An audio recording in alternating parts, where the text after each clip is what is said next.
Joining us to talk about Charlie Kirk's memorial service is former Utah Governor Gary Herbert. Thank you so much for being with us. Honored to be here. You know, Governor, I don't think I have seen a funeral service, a memorial service quite like this. What strikes you about what you've witnessed today? Well, I haven't either, and it's almost like royalty. Certainly his followers are very enthusiastic about it. And it's kind of struck a nerve, I think, in America with this assassination. So where it happened, how it happened, I think it's got us a lot more energized and stunned in some ways, but energized to do something about it. You know, speakers today mentioned finishing Charlie's mission. What role do you see this memorial service playing in the broader conservative movement moving forward? Well, I think it's already a movement moving forward. I think a lot of people did not know about it. Those that followed him, of course, knew a lot, but others probably in the moderate, middle, or left did not. So I think there's going to be a lot of more publicity about it and more emphasis on what did Charlie talk about, what did he emphasize, how did he do it, should we follow in that same vein. Certainly his desire to have young people get involved was really a good one. I feel the same way. We want to make sure our young people are prepared and engaged, and they're going to inherit this, whatever we have here today, all too soon. They're going to be the leaders of tomorrow, so let's get them trained up right. This was very Christ-centered today. Many, many comments about faith and serving boldly God's plan. So you listen to this, and Charlie Kirk, whether you like him or not, unafraid. That's what people have been saying. Courage. He's talked about courage. Have courage. Right. What does that say to politicians who are not always viewed as courageous and principled? Well, hopefully it pricks our conscience to do something better.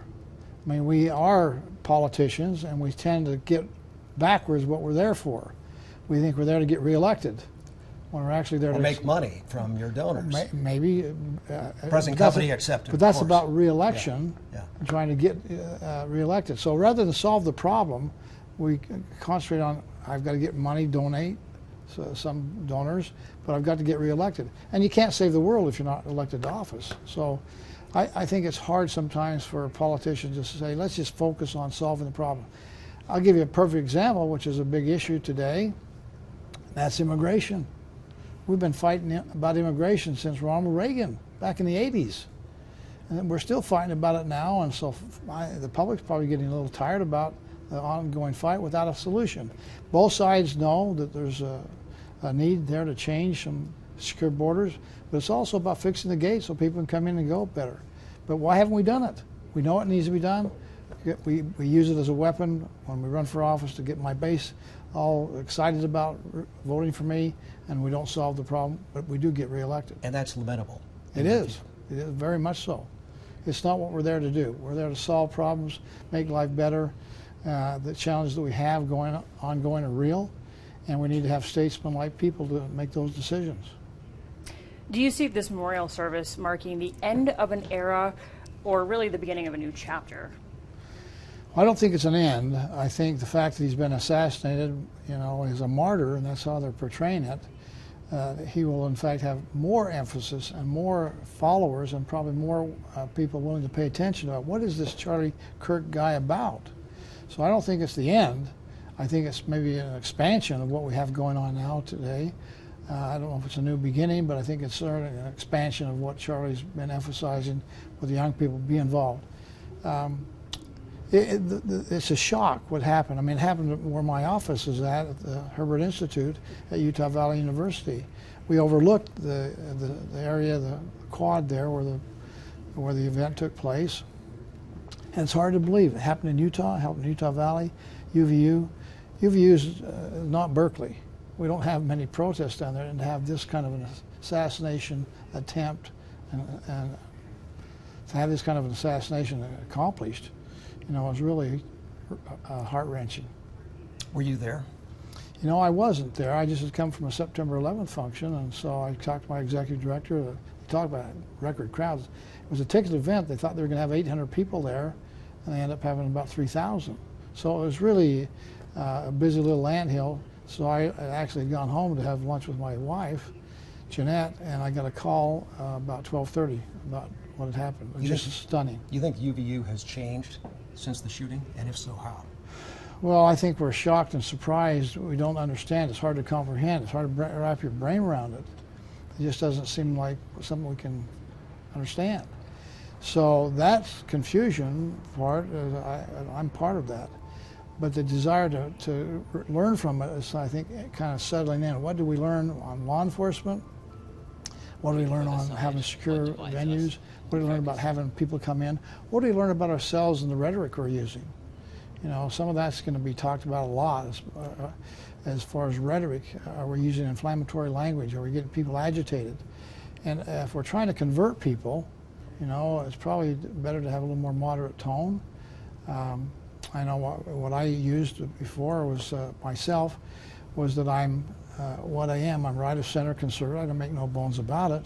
But I'm moderate in tone. I don't call people names and act like they're idiots because they don't agree with me. And I'm inclusive in process. Let's work together and see if we can solve a problem and find common ground.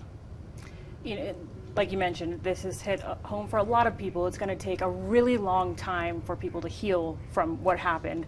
What are your hopes for Utah, for students, for the country moving forward?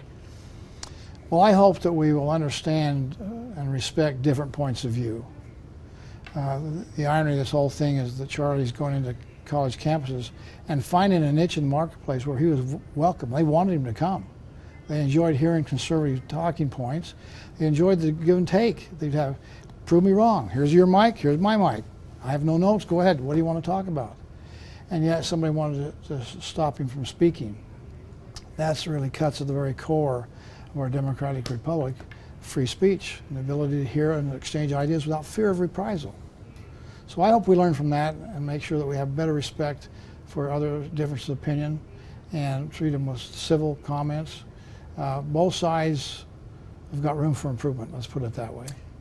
Will Charlie Kirk be more influential in death than he was in life? It's hard to say you're better off being dead when he's the voice for this movement. In terms of in terms of his influence, though, the movement itself, is he going to be? Is he now more influential? And is it easier to be a conservative today than it was 2 weeks ago? I think the pendulum swings back and forth on how the country views things, and that's been the way in the past, probably be the way in the future. But I think Charlie Kirk, the fact that he was assassinated, he's a chapter in history about what had happened to him and why. And so I think that he'll be remembered and his voice will become larger and expanded. The things that he taught and he spoke about will become more, I think, common in our public discourse. All right. Well, former Utah Governor Gary Herbert, we really appreciate you taking the time to talk to us. Thank you so much. Happy to be here.